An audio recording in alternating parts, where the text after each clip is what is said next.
it really worked at the start, and it took off way faster than I thought it was going to in 2017 by just sort of playing with this idea of rewarding engineers with cryptocurrency. And so, and this, because I remember when Gitcoin first popped onto my radar, I guess it was probably 2017.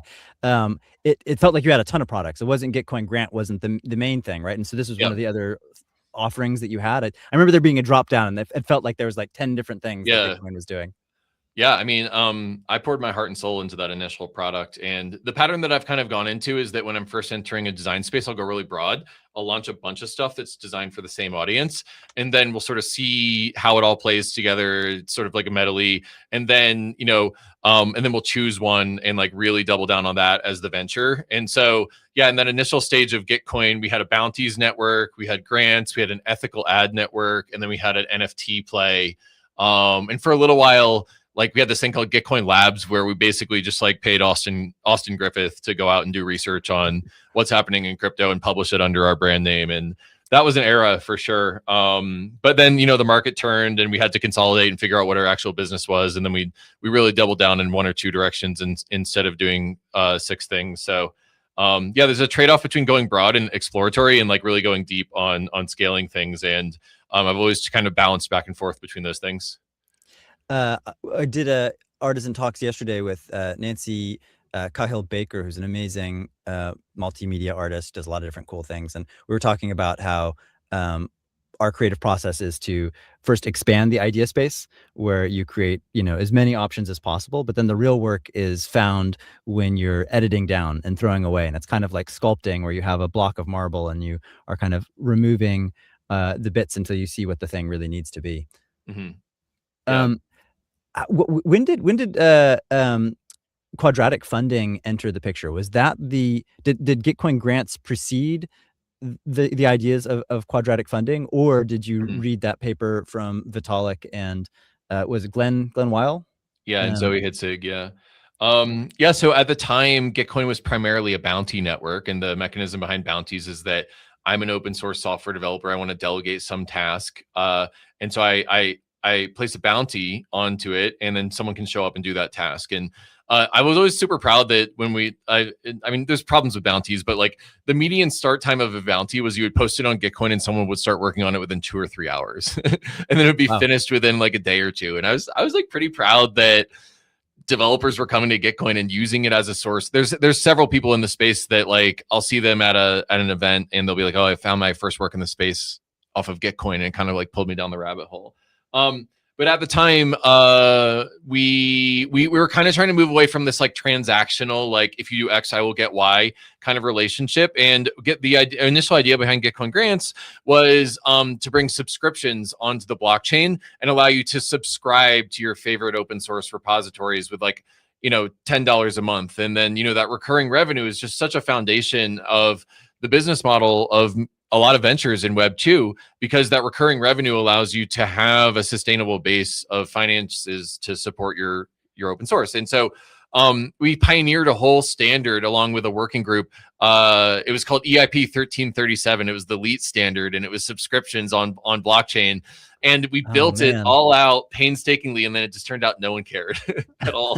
And so subscriptions are still not a solved thing in crypto too. It's like, I mean, there's a lot of people tackling it, but it's such a foundational thing in Web 2 that really struggles in Web 3. I didn't know that little piece of history. Keep going. Yeah. And that was fun. And I also felt like that was when I sort of like butted into becoming a meme lord a little bit. I was like, I'm not just going to make a subscription standard. We're going to get the 1337, like the meme number for it. Here's a little aside. I don't want to lose the narrative, but yeah. How do you approach being a meme lord? Because you are excellent at it. I feel like every day my feed is like, pretty reliably filled with bangers from Owaki. Is it just like you smoke a J and you do it all at once? You get like 10 queued up in the morning, or like what's the process for being good at meme lording? Yeah, I mean, I don't know that there's a process. I think it's just like a part of my OCD to be obsessed with this design space and always be thinking about it. And one of the problems, Sam Harris, who's this podcaster that I listen to, says that nuance is the enemy of common understanding. And so I'm always trying to take these like big brain, cerebral things that are happening and then turn them into a little brain, like big memes in small form factor. And I don't know, it's just like, it's Do you time box time to do that though, or is it just like you get an idea? Oh, I got to write that down right now. No, I go for a walk in the woods with my dog, and then when something pops in my brain, I tweet it, and I don't know. It's kind of like a process of just like chaos. I don't think that there's much of a process. It's just like Okay, really so you're being riding in. the wave. It's happening in the moment. It's not premeditated. You're not time boxing. I'm going to be meme lord for the next 30 Yeah. minutes. Well, when Gitcoin got really big, there was, at a time when we had a social media team that tried to control the chaos, and I'm not sure that really worked. I think it changed the voice to be a little bit more like reserved and cautious. Yeah. But Yeah. and anyway, this is all on the side. I'll continue talking about Back to the narrative. Back to the narrative. So anyway, Gitcoin Grants, we launched it and we hadn't found PMF yet. And my co-founder, Product market fit for those of you who aren't from startup land. Yeah. My co-founder Vivek Singh suggested that we use quadratic funding on Gitcoin Grants to try to juice some of the contributions. And wow, it was just like a real 0 to 100 moment to partner with Vitalik on prototyping quadratic funding in the wild, and to allow projects that weren't really well known in the space to come on to the scene and to market themselves and to raise some money on Gitcoin. Quadratic funding isn't perfect, but I think it definitely powered a lot of growth for Gitcoin between 2019 and like 2022. So, there's a lot more I could say there, but let me know what you're interested in hearing.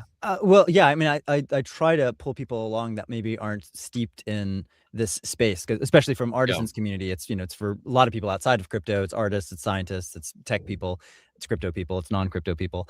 So quadratic funding, for those of you who don't know, this concept that came out in 2017 that I'll give my, I'd love to hear Kevin describe it, but the basic idea from my perspective was you have a pot of money. What's the most fair, effective way to distribute that pot to a bunch of projects? And the idea is how do you give many small voices a balance with a couple of large voices, so you don't just have giant whales that decide the outcome, but that you actually give many small voices a heavier weight than just a few loud voices. That's how I think about it. How would you describe it?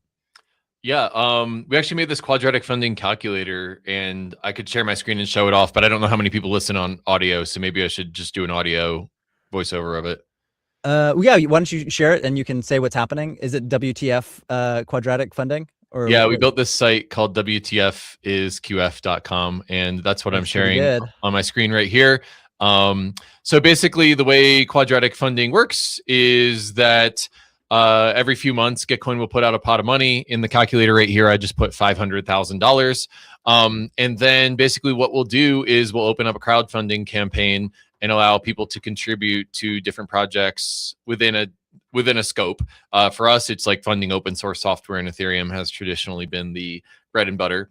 And basically, the way the math works is that, Renee, if you have a project that raises $10 from 10 contributors, and I have a project that raises $10 from one contributor, then you'll get like 90% of the matching pool. Because the way quadratic funding works is that it matches on the basis of the number of contributors to a project more so than the amount that they funded. And therefore, like, another word for quadratic funding has been, we've called it democratic funding in the past, because it really weights the contributions of the poor and the many over the rich and the few, which is, something that I find beautiful.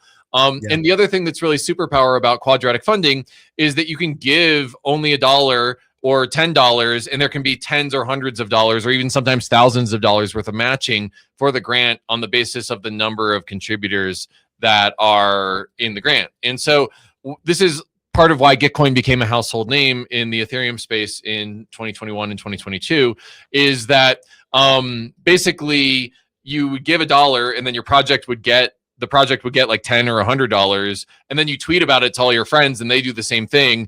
And there's this like viral loop mechanic that started to happen around Gitcoin, where people would just like only be giving $1 and then they tell their friends about it, and then it would